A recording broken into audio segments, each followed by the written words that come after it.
waxaa kaloo dadka Soomaaliyeed meel kastoo ay joogaan ay ka warqabaan in muddo dheer dastuurkeenu uu qabyo ahaa oo maxaan ku raadaa sanado badan aan ku soo dhaqmayn asigoo qabyo ah ayadaas lafsadeedana waxyaabaha dawladda hortabinta u leh oo inay sanadkan ay dhamayso la ballan qaad muddadan termkan inuu dhamaado la ballan qaaday sanadkan hadda aan ku jirnana in lagu dadaalo inuu dhamaado ayadana aan ballan qaadyo badan oo hore u sameyn.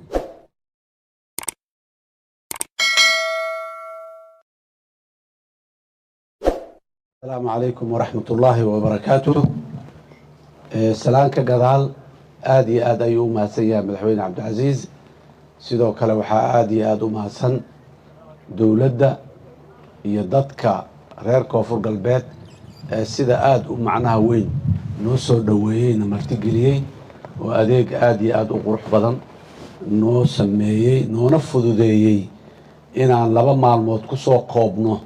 howlo aad iyo aad u balaaran oo waqti aad u badan u baahan waa maadaha ka gaartaan leenahay dawladda iyo dadweynaha reer koonfur galbeed oo hogaaminayo madaxweyne cabdilcasiis intaba aad iyo aad ayaa u mahadsantihiin. intaa ka gadaal sidaa aad la wada socoteen waxaa shirkii shanaad ee madasha wadatashiga qaran uu ka socday magaalada baydhabo muddo 2 maalmood ah oo subaxii ilaa fiidkii maxaa ahaay la wada hadalhayay ilaa iyo galabta gabagabadii aad aragteen ka soo baxay warburtiyeedka aad aragteen iyo dabcan heshiisyo kale oo gaar ah oo si gaar ah loogu heshiiyey. dawlad dhisidda Soomaaliya waddo dheerna way soo martay waddo dheerna waa u dhiman tahay inaan shay iyo laba shay intaan qabanno aan haddana 3 sano 4 sano 5 sano ka bacdi haddana shay iyo laba shay aan qabanno oo 5 sano ka bacdi labada shay mugaan qabanayno labadii aan hore u soo qabanay ay haddana duruufaha aan la jaan qaadi karin ayagana hal la bedelo ay noqoto marka waxay u eg tahay in badan in aan gaabis badan oo dhinacyada nooga jiro dawladda federaalka iyo dawladaha xubnaha ka ah dawladda federaalka intaba waxay go'aan ku gaareen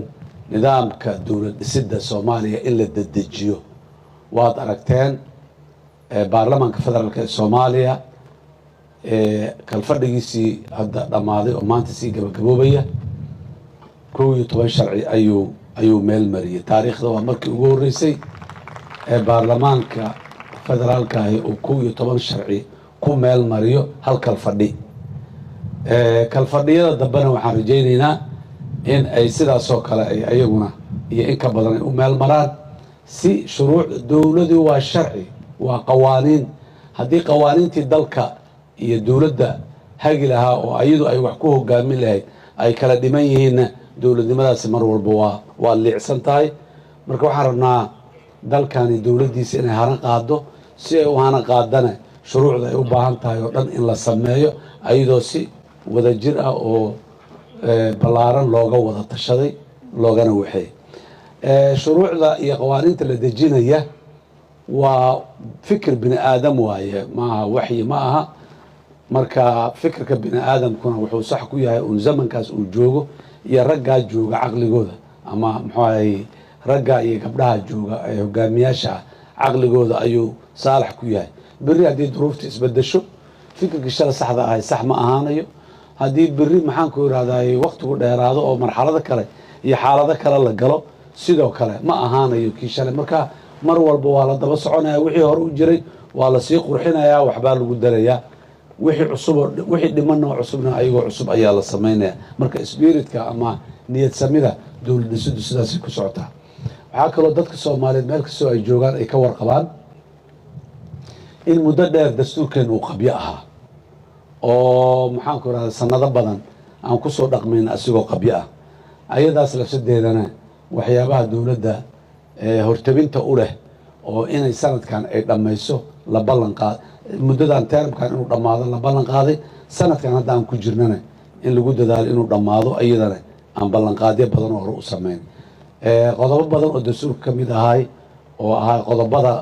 qabyada ah oo in la dhamaystira la rabay heshiis siyaasadeed waa laga gaaray processkii dastuur samaynta ayay marayaan iyada oo la dhisay hay-adihii iyo maxaan ku irahdaayey agabkii dastuurka uu ku dhaqangeli lahaa oo lagu meel mari lahay oo dib u eegista lagu samayn lahay hadday yihiin kuwii maxaanku yidhahday guddiga dastuurka madaxa bannaanay hadday yihiin guddiyadii maxaanku joogtaynta labada aqal ee baarlamaanka federaalka soomaaliya ka tirsaneed hadday yihiin xubnihii dowladaha xubnaha ka ah dowladda federaalka ay soo dirsanayeen ee ayaguna ka qayb galayay dastuur samaynta dhammaan howshaasi waa isku duwan tahay qodobo badan oo qodobadaas ka mid ahaan heshiis siyaasadeeda laga gaaray laakiin waxaa la marsiinayaa habkii dib u eegista dastuurka ayay marayaan haddii aan la yidhaha marka guud ahaan howshu sidaas ayay u socotaa xagga dowlad dhisidda waxaa sidoo kale ayadana meel fiican maraysa dib u xoreyntii dalka oo runtii howl aada iyo aada u culus dadka soomaaliyeed meel kastoo ay joogaan ay u istaageen kuwana ay ka qayb galeen kuwana ay u diyaargaraysan yihiin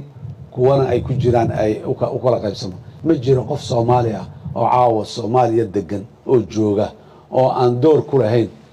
dib u xoreynta dalka mid diyaar garoobay midda hadda diyaar garoobaya mid diyaar garoobay oo dagaalkii galay mid gabagaba ay u marayso intaba dadka soomaaliyeed mahadi ha ka gaarto runtii aada iyo aad ayay dadaalkaas ugu jiraan dhammaan dowladaha xubnaha ka dowlad goboleedkana waa ku wada jiraan kuwana de dagaalkaas si xoog la uga dhacayo gabagabay marayaan kuwana hadday bilow yihiin laakiin kuwa hadda bilowga ah ama diyaar garowga ku jira lafsadooda qayb bay ka aayeen kuwa kale markii ay dagaalku ay dhexda uga jireen oo nooc ka qayb qaadashaduna waa noocyo badan tahay hadba intii duruuftu ay saamaxaysay ayaa looga wada qayb galay inta dhimana sidaasoo kale ayaa looga wada qayb galayaa dalkuna mar dhow ilaahay idankiis waa xoroobaya dhammaantiis haddii aan la yidhaah arrintaas waxaa ku xigta arrintai ahayday badbaadinta nafta soomaaliga ah duruufo adag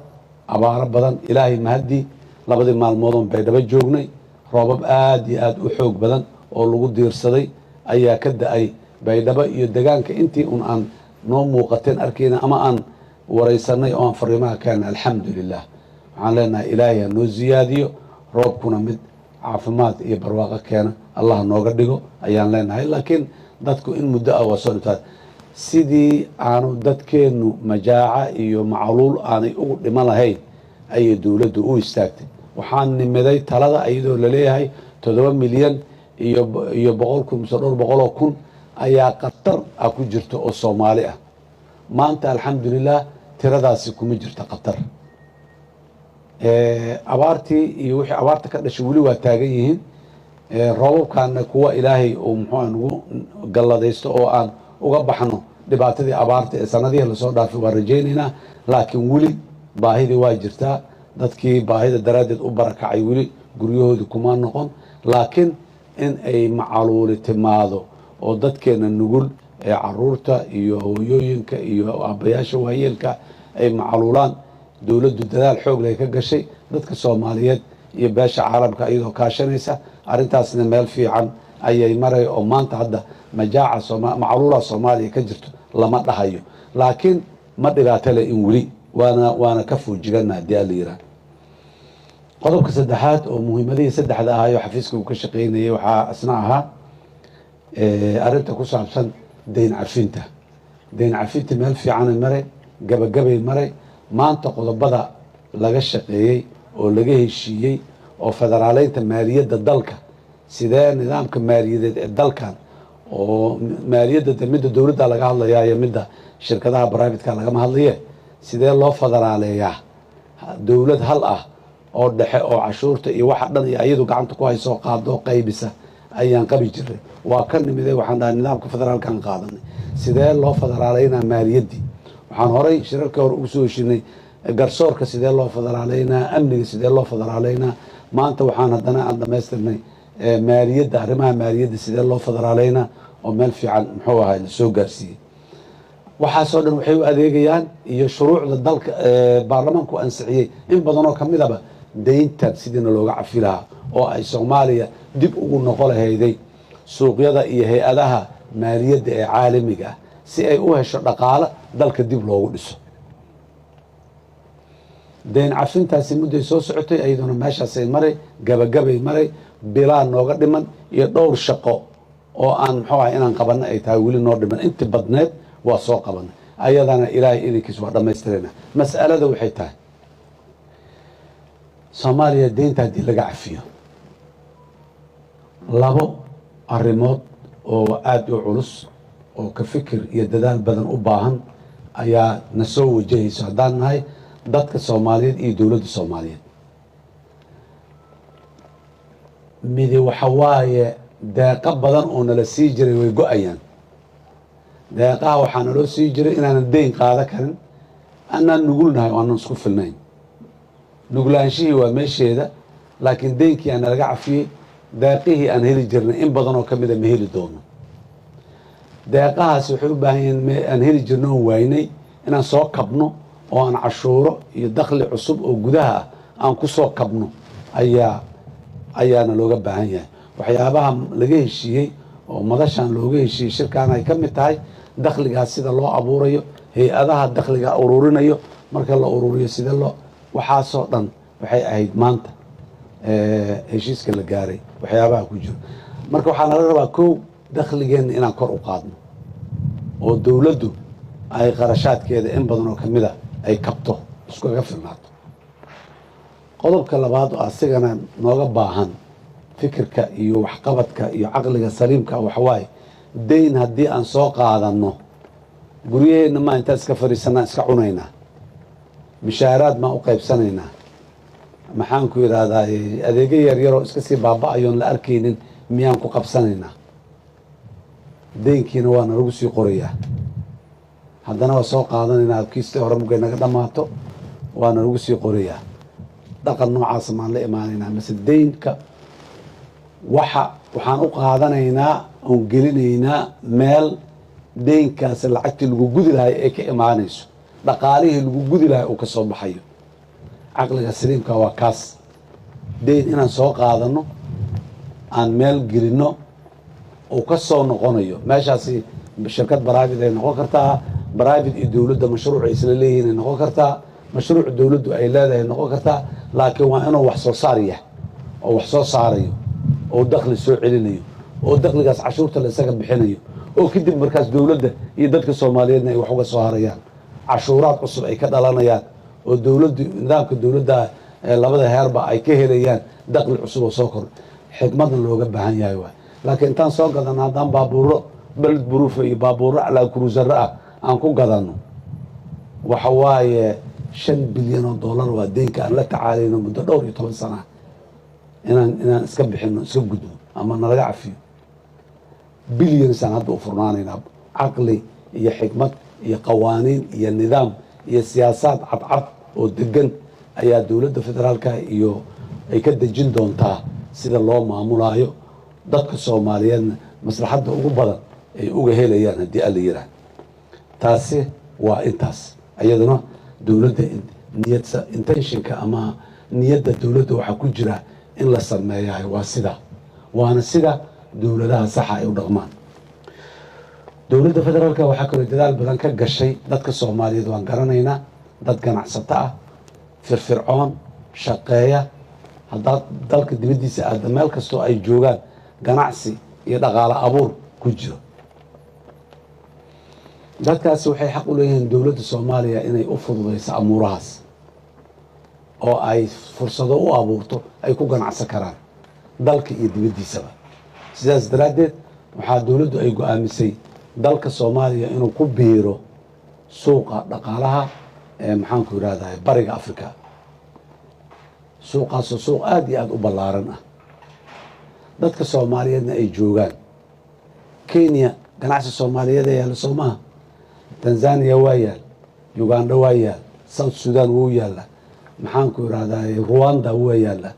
DRC waa yaal Burundi waa yaal ha kala badnaan haddii uu doonay laakiin si kale ama magacan Soomaali ahayn uu ku yaala ama dukumeenti Soomaaliyeed ahayn iyo dad baasaboorro wato ku yaala laakiin dadku waa Soomaali waa dadka nagi waan garanaynaa inay sida ay meesha ay ku joogaan laakiin markaan suuqaas ka mid noqono asoo Soomaali ah qofku ku joogaya meeshuu joogo oo ku ganacsanaya asoo Soomaali ah baasaboorkiisa Soomaaliga wato aqoonsigiisa Soomaaliga wato ayuu meel kasta ku ganacsanayaa oo ku joogaya sidoo kale dalalkaas dadka dhashay inay dalkan yimaadaan ay ganacsadaan ayagana ay ka shaqaystaan ayay fursad u helayaan annaguna u helayna sidaas daraaddeed waxaa dad dhaqaalaha Soomaaliyeed ee ganacsiga dibadda u yaalaahi dalku ku soo noqonaya faa'iidadu dalkay ku soo noqonayay maalgashi badan kala ka imaanayo marka dawladda Soomaaliya mal walba waxay diiradda saartaa danta dadka Soomaaliyeed meesha ay ku jirto hadday tahay dhaqaale hadday tahay amni hadday tahay dawladnimo hadday tahay badbaado meesha ay dadka Soomaalida ah caamatan guud ahaan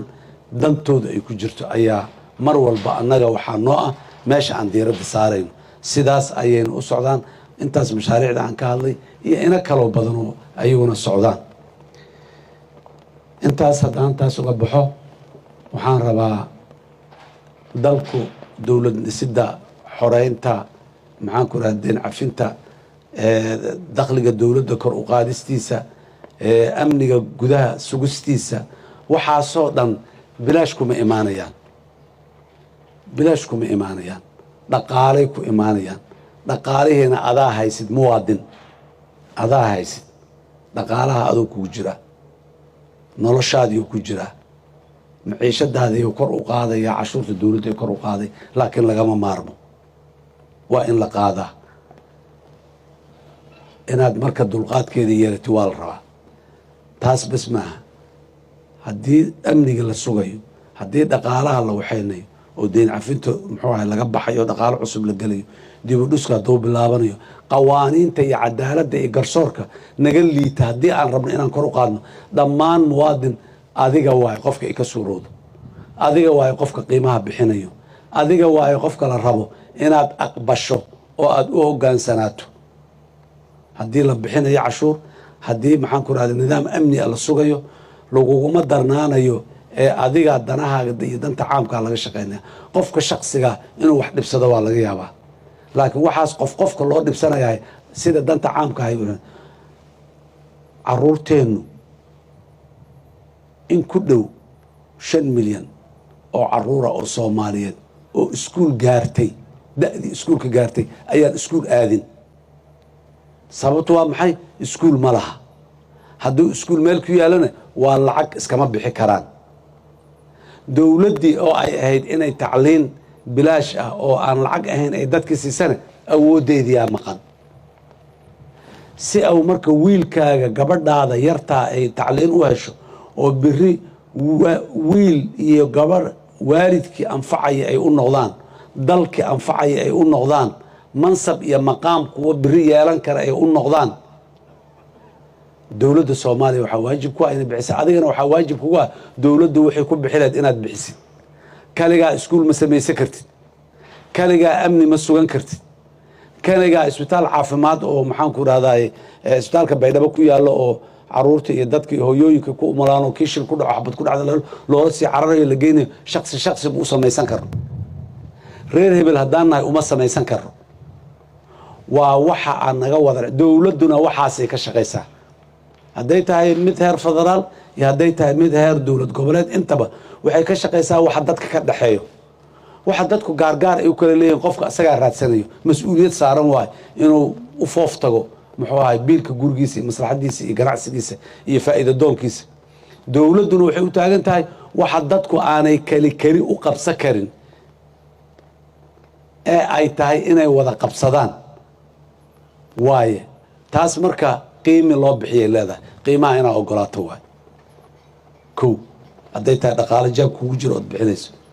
amniga haddii amni la sugayo qiimi loo bixiyay leedahay waa maxay qiimahaas waxyaabo badan oo jeclaaleed naftaada jeclaaleed inaad ka tanasushid saacadaad rabto masoo kartid haddii lagu yidhaha inaad aqbashid haddii maxaan ku rahdaa baaris lagugu istaajo lagu weydiiye inaad aqbashid khaladaad hadday dhacaan dee bini aadanaa leeyahay khalad waa dhacaya laakiin waa la daba taaganya waa la saxaya maalin walba askari xadkiisii ka gudbay oo qof muwaadin ah ku xadgudbay ayaa la ciqaabaa oo ilaa ciqaabta meesha ugu dambayso dil ah qasaas ah ayaa la gaarsiiyaa nin muwaadin ah ama gabar muwaadinada oo wax u dhimay dilay dhibaateeyey daraaddeed xabsiyaday ugu jiraan askarta sidaasaa loo daba socdaa laakiin dhammaantood ma xuma inta badan waa kuwa dhimanaya dhaawacmaya curyaamaya ilmo agoona ka tegaya hooyay aabba gablamay waxaasoo dhan waa kuwii fiicnaay waay halka iyo labada oo xumaa tahay inay noo muuqdaan maaha ayagana dowladdu ay daba taagan tahay oo lasoo qabanayo oo maxkamaddii la geynayo oo xukun lagu ridayo oo xabsi la geynayo oo haddii xukunkiisa uu gaarsiisaya dil la dilayo waa kuwa xun waay laakiin dadkeennu inay aaminaan nidaamka dowladnimada iyo askartooda wiilashooda waaye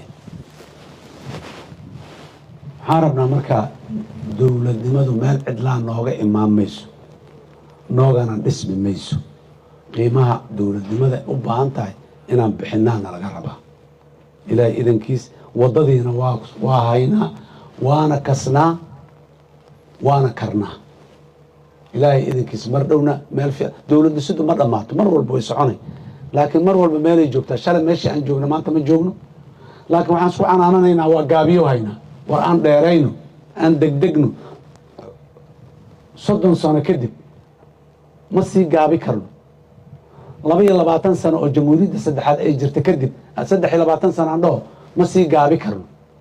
wixii 23 sano in lagu qabtay ahayd maanaan qabanin wixii 30 sano in looga gudbo ahayd umaanaan gudbin 30 sanana waa 30 caalamka uu horumaray oo aad iyo aad u horumaro waay annaguna aan mashquulsan waxaan rabnaa dadka Soomaaliyeed waxaan ugu baaqayaa ku bogaadinayaa walaalayaal aan kalsooni isa siino berri yaanaan ka cabsanin berri waa maalin fiican maalin aad iyo aad u fiican oo mustaqbal qurxoon la waay meesha aan joogno yaanay nala fiicnaanin ma fiicna aan ka tagno meesha aan joogno aan ka dhaqaaqno horay aan u soconno caqligeedii allah na siiye waa leenahay aan horu soconno isbeddelka iyo horu socodka adiguu kugu xiran yahay qofka Soomaaliga ah iyo cidda uu mas-uulka ka dhigtay ayay ku xiran tahay in hore loo socdo dowladda dhowrka qofoodood dowladda ka dhigateen ama heer federaal hadday tahay ama heer dowlad goboleed hadday tahay dalka keligood inta sacbada ku qaadaan kama bixin karaan laakiin dadka Soomaaliyeed oo u wada istaago mar kale dadka Soomaaliyeed waxaan ka codsanaynaa dowladda in dhismaheeda iyo hagaajinteeda horsocodkeeda loo wada guntado xoog iyo xoolo iyo caqli intaba la isugu geeya haddii alyiraa waanan ka gudbaynaa waa ka baxaynaa taas haddaan intaas uga baxo duruufaha iyo dhibaatooyinka dalka ka jira waa badan yihiin colaadaha waa badan yihiin midda shabaab ha noogu daraato colaadoo dhan cadow iska dhicinuu leeyahay in la iska dhiciyuu leeyahay laakiin yaa cadow awaay kaan nolosha kuu ogolayn karaamada iyo ixtiraamka iyo maxaan ku rahda xurmada aan kuu ogolayn inaad noolaato oo aad nolol fiican adoo dhuraysan inaad noolaato aan kuu ogolayn kaasaa cadowa laakiin walaalkaaga kula degan ood beerta boodka isla leedihiin oo xooluhu isay kiin darsoomayaan oo daaqsinka idinka dhexeeya oo waddadu idinka dhexayso oo maxaan ku idhaahdaye kaasi cadow maaha waa iskhilaafi kartaan waa isqabsan kartaan waa isu qayli kartaan waa isgaraaci kartaan laakiin cadow ma aha sidii cadow ulama dhaqmo dadka Soomaaliya dhexdiisa cadaawad ma taalla maanta aan ka ahayn midda shabaab waxaan rabaa markaa aan uga dan leeyahay baryahan waa la socotaan dhammaan